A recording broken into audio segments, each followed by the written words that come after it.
Rohit performed an experiment wherein he set up 3 test tubes as shown in the figure. Select the incorrect statement regarding this. In P, fish is there. Fish will breathe out carbon dioxide.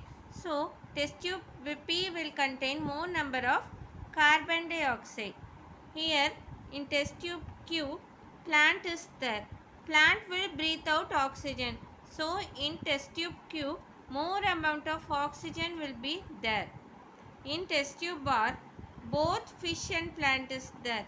So, fish will breathe out carbon dioxide and plant will breathe out oxygen. So, in test tube R, both carbon dioxide and oxygen will be there. Let's look into the statement. Statement A. Test tube P will have most carbon dioxide after 3 hours, which is the correct statement. B.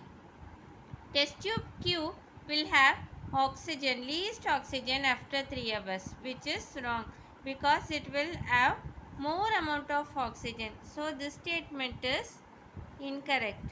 Statement C. Organism in test tube R will survive for a longer time as compared to organisms in test tube P and Q, which is correct because fish needs oxygen to breathe in, that will be given by plants, and plants need carbon dioxide to breathe in, and that will be provided by fish. So it will survive for a longer period. So this statement is also correct. Statement D.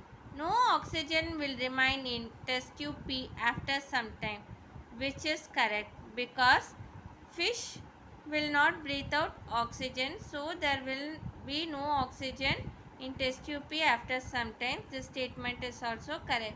So the incorrect statement according to our question is statement B. Next question. Refer to the given flowchart and select the correct option regarding P, Q or S. Let's look into P first. Is it an animal? Yes. Lays eggs? No. Give birth to young one? Yes. This must be birth-giving mammal. So, according to statement A, P could be duck-billed platypus or spiny anteater. Spiny anteater satisfy the condition. It's a mammal and give birth to young ones. But the duck-billed platypus does not satisfy the condition because it's a mammal only, but it will lay eggs. So, this statement is incorrect. Let's look into Q. Is it an animal? Yes. Lays eggs? Yes. Has 3 stages in a life cycle? No. Has 4 stages in life cycle? Yes. That means Q should be 4-stage insect. According to statement B, Q exhibits one non-feeding stage in its life cycle. In the 4 stages life cycle insects, egg, pupa, larva, pupa and adult. One stage, that is pupa, is non-feeding stage. So this statement is correct. Let's look into R. Is it an animal? Yes. Lays eggs? Yes. Has 3 stages in its life cycle? Yes. Young one resembles adults? No. According to statement C, R could be frog or N. Frog satisfied the condition. It has 3 stages in its life cycle. Young one resembles parents? No. The frog satisfies the condition. But the hen does not satisfy the condition because it also has 3 stages. But the young one resembles the adults. Here, young one resembles parent? No is given. So, N does not satisfy the condition.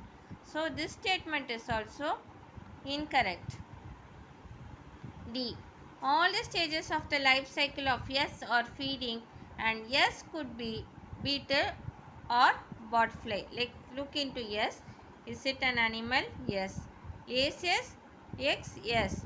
Has 3 stages in its life cycle? Yes. Young one resemble parent? Yes. That means it might be grasshopper or cockroach something. But yes has been given as beetle or butterfly, which both has 4 stages. So this statement is also incorrect. So according to our question, select the correct option.